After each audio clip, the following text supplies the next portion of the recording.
The first thing that filled the chamber wasn't words. It was silence waited, suffocating silence broken only by the faint hum of the orbital station's engines. Across the curved wall, a dozen hollow screens burned with shifting images, the broken husks of creatures, bones bleached under twin moons, carcasses still steaming in alien dust. Every one of them had once been a champion from a different star-faring species. Everyone had died on Titanis Prime. The chamber smelled faintly of metal and ozone, a reminder that even here, high above the planet, the place carried a kind of graveyard aura. High Adjudicator Thrin adjusted the silver mantle of his station. His voice rasped through four-layered vocal cords, heavy and deliberate.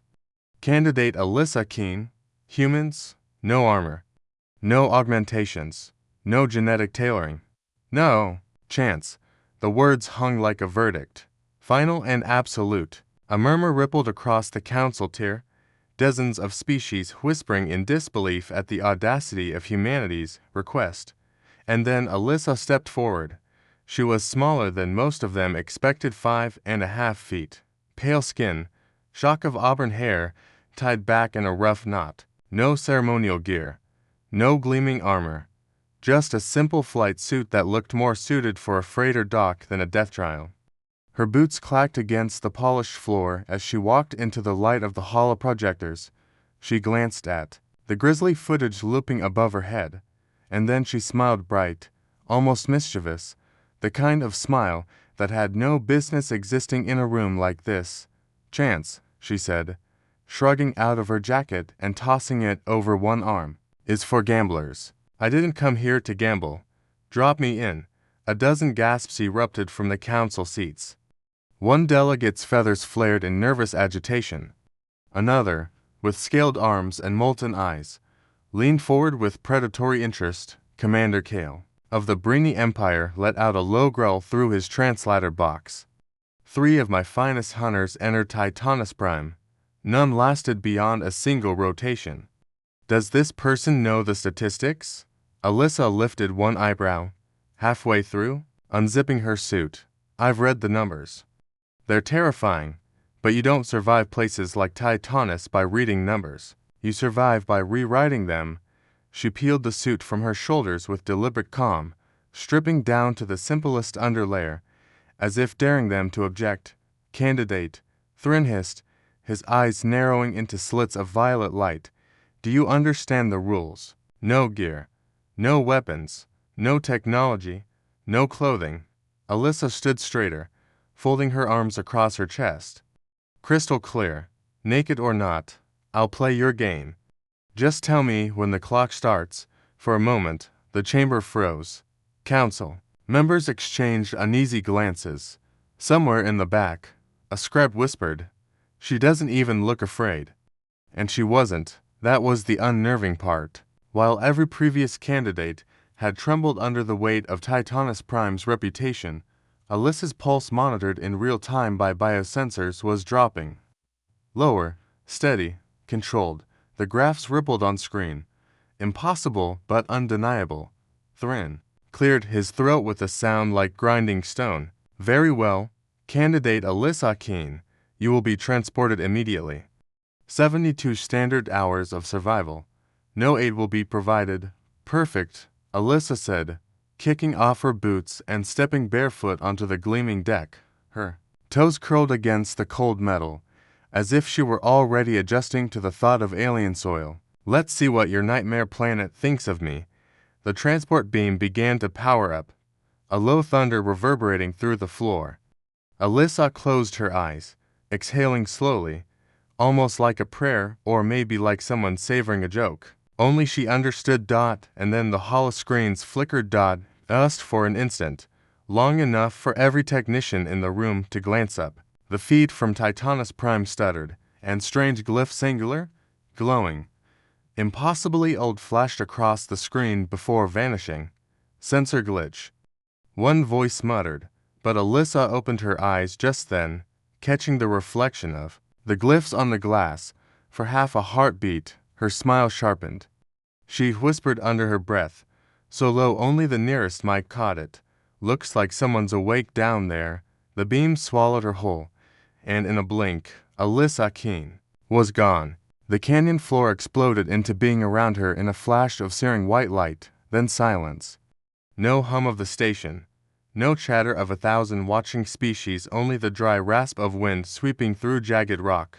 Alyssa staggered once, as the beam released her, bare feet pressing into coarse sand that radiated heat like a furnace. Above her, the twin suns hung lopsided in the sky, one pale blue, the other a molten red, casting the world in bruised shades of violet. She inhaled sharply. The air was thin, metallic, sharp in her lungs like breathing broken glass. Her chest burned, but she forced herself to take another breath, slower, steadier. "Well," she muttered, squinting against the glare, "you sure know how to make a girl feel welcome." Bones littered the ground around her, long femurs bleached white, skulls split in jagged halves, serrated fangs strewn like pebbles. Every step crackled underfoot. She crouched, picking up a length of bone, heavier than it looked, edges scarred where something had gnawed deep into the marrow. Alyssa turned it in her hand, testing its balance like a club. "Not bad. Guess I won't be completely empty-handed after all." A faint noise echoed through the canyon, something between a growl and the screech of tearing metal. Alyssa froze, cocking her head, listening. The wind carried the sound again, closer this time. Her lips twitched into that same reckless smile. "And here comes the welcome committee." She moved with surprising calm, padding toward the canyon wall. Her feet found footholds between cracks and ledges, climbing higher for a better vantage point. She flattened herself against the rock just as the first shadow slithered across the canyon floor. The creature emerged, a quadruped plated in obsidian scales, body rippling with muscle. Its head swung side to side, nostrils flaring, eyes burning, with a predatory glow. Alyssa whispered to herself, "Obsidian hound, right on cue." The beast lowered its stance, claws gouging into the sand, tail whipping like a blade. Then it lunged, the impact shaking dust from the canyon walls, but Alyssa was already moving. She sidestepped, rolling hard across the ground, the bone clutched in her hands. She came up behind it, driving the jagged end of the femur into the thinner plates beneath its ribcage. The hound shrieked, thrashing, but its momentum only drove the bone deeper. Within seconds, the creature collapsed, a pool of black ichor spreading across the sand. Panting, Alyssa yanked the bone free, grimacing at the stench. "Messy," she muttered, "but effective." She wiped her face with the back of her hand, leaving a streak of black blood across her cheek. For a long moment she just stood there, the canyon silent again, but for her breath and the low whistle of wind up above. In the orbital chamber, council members erupted into chaos. "Impossible," one shouted. "She should have fled. She should be in shock," another hissed. "Why is her stress level dropping? That kill should have spiked adrenaline." But the monitors showed the opposite. Her pulse was steady, almost meditative. Alyssa planted the bone into the sand like a staff and looked toward the horizon. There, far beyond the canyon rim, something shimmered, a faint glow pulsing beneath. The surface of Titanis, like veins of fire running through stone. Her eyes narrowed. Well, she said softly, almost to herself. So, it wasn't just a glitch after all. The ground beneath her feet gave the faintest tremor, subtle but undeniable. For a heartbeat, the bones scattered across the canyon floor rattled together, clinking like a macabre chorus of teeth. Alyssa's smile sharpened. "Guess someone really is awake." The tremor faded, leaving only silence and the heavy stink of the obsidian hound's blood. Alyssa stood still, her hand pressed to the canyon wall, as if she could feel the pulse of the planet itself through the stone. For a moment, she wondered if the council could sense it too, or if they were still arguing over how a fragile little human had just brought down one of their apex nightmares with nothing but a bone and stubborn audacity. She spat into the dust, tightened her grip on the femur, and started walking. Every crunch of bone under her bare feet sounded too loud, too sharp. The air was shifting colder now, with a strange metallic tang, as though the atmosphere itself was warning her. From orbit, The council chamber buzzed with voices. She should be searching for shelter, one hissed. She should be conserving energy, another delegate barked. Why is she moving east? There is nothing there but predator dens. Yet the biometric graphs kept steady, her stress levels eerily calm, her heart rate dropping even further. Down below, Alyssa's instincts pushed her toward the glow she had glimpsed. She climbed a ridge, the muscles in her legs burning, lungs dragging in thin, hostile air. Cresting the ridge, she stopped short. The valley stretched below her like a scar carved into the planet's flesh.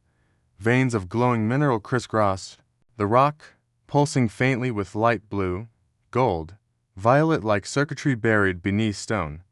Scattered among them were more bones, whole mounds of them, piled high at the entrance to a cave. And from that cave came a sound, not just a growl this time. A low, resonant vibration, like a drumbeat made from the bowels of the world. It shivered through her ribcage, making the air taste electric.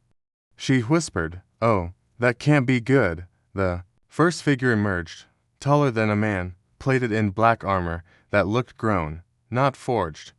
Its eyes glowed a sickly yellow, saliva hissing where it struck the ground.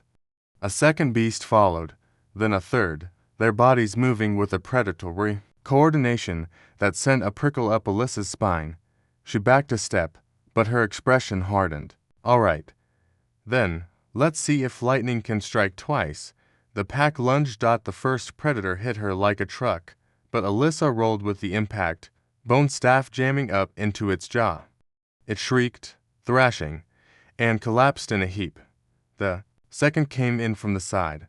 Faster she ducked, dragging the first beast's carcass into its path. The two collided, snapping teeth sinking into flesh that wasn't hers. The third slammed into her back, claws raking. Alyssa staggered, pain lancing fire across her shoulders. She screamed, rage more than fear, twisting the femur upward with both hands. The sharpened end punched through the beast's chest. Black ichor sprang across her arms and face.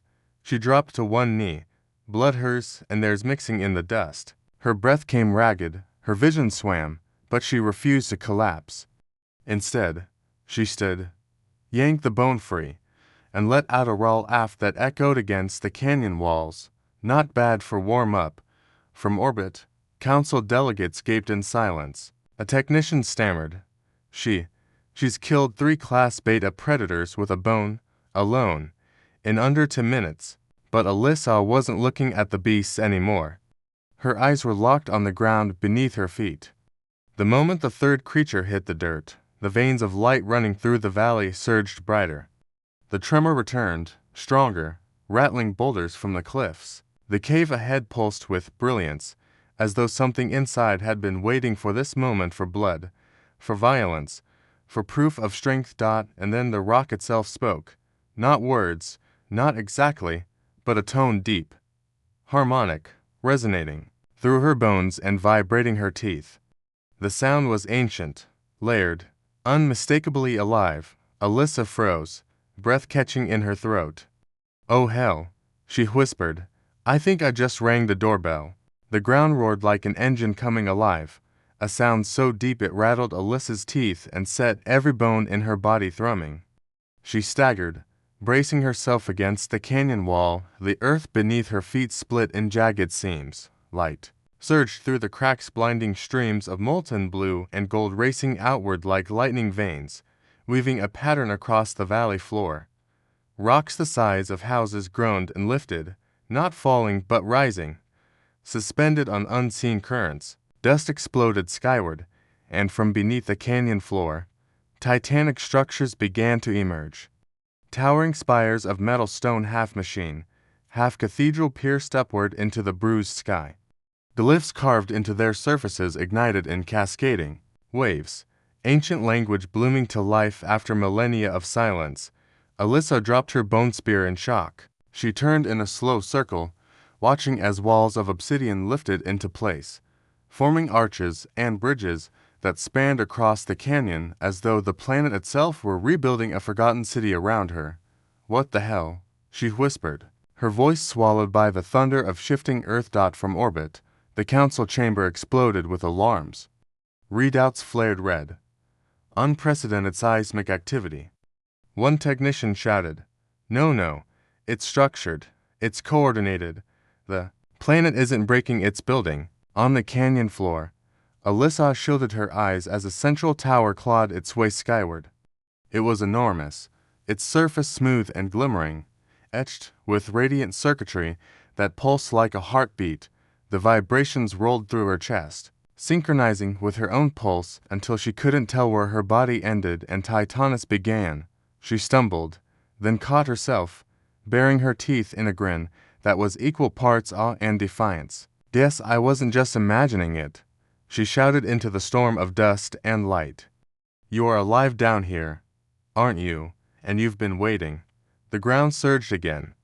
A ring of light burst open beneath her, symbols etched into the stone so bright they burned into her retinas.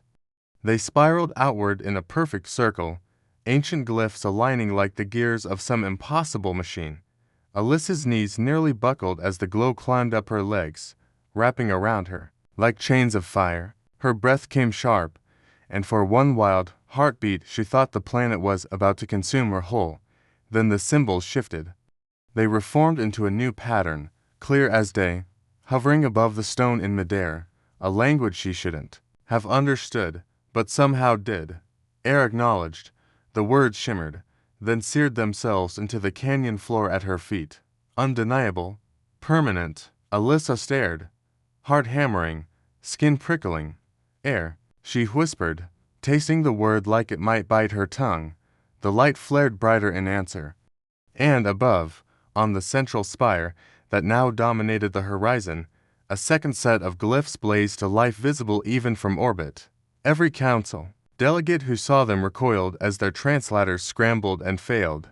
But Alyssa didn't need translation. The message wasn't for them, it was for her. "Welcome, daughter of Sol." The chamber above Titanis had never been so loud. Every seat of the Galactic Council was alive with voices, overlapping, shouting, hissing, screeching in a dozen alien tongues. The hollow feeds filled the center of the chamber, displaying the impossible. Alyssa Keen standing amid a canyon that had transformed into a cathedral of living stone and light, glyphs pulsing beneath her feet, and the central spire blazing like a beacon into orbit. High Adjudicator Thrin slammed his clawed hand against the podium, voice booming through the translation field. "This is a violation of every survival protocol we have ever enforced. The human is not surviving. She is colluding with Titanis.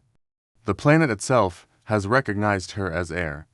That makes her a threat to every species in this chamber." A chorus of agreement erupted. The reptilian Kale of the Brini Empire bared his fangs. "End this charade. Titanis has been sealed for millennia for a reason.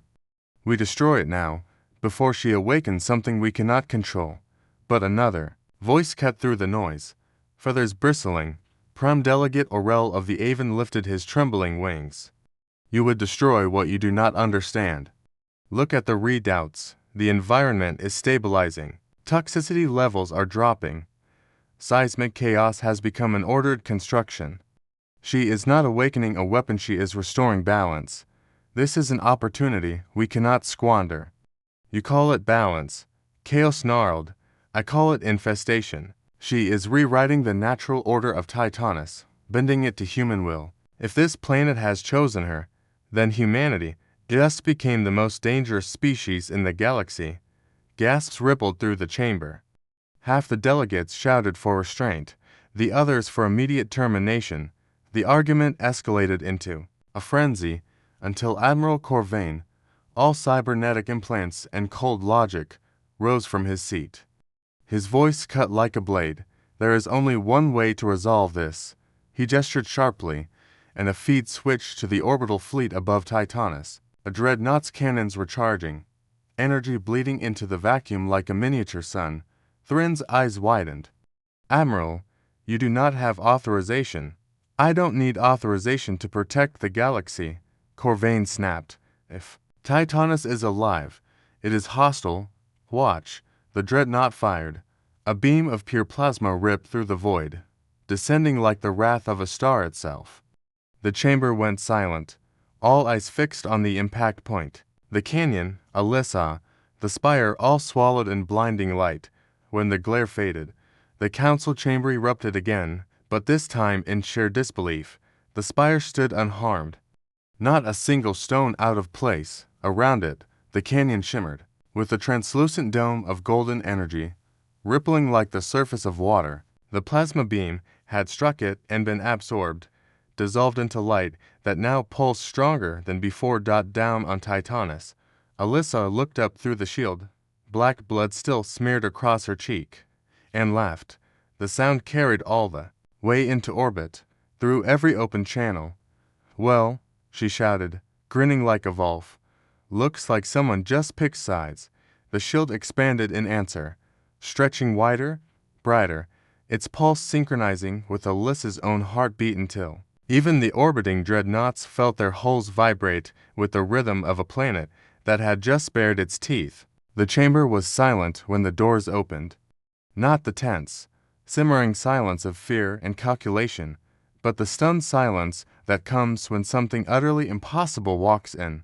Alyssa Keene strode into the council hall barefoot, her skin still streaked with the black ichor of Titanis's predators. Her hair was braided with threads of glowing mineral that shimmered like captured starlight.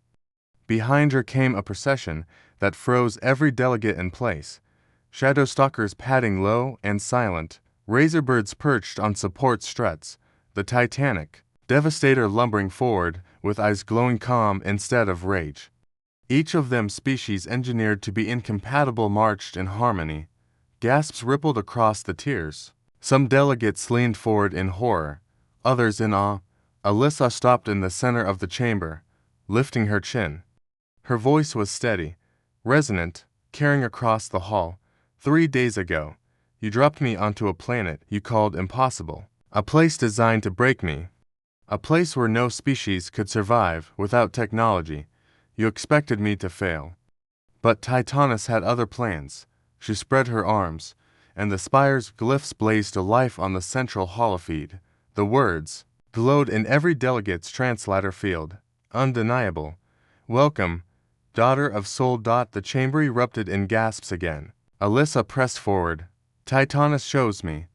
Not because I'm the strongest, or the fastest, or the most resilient, but because humanity doesn't survive alone.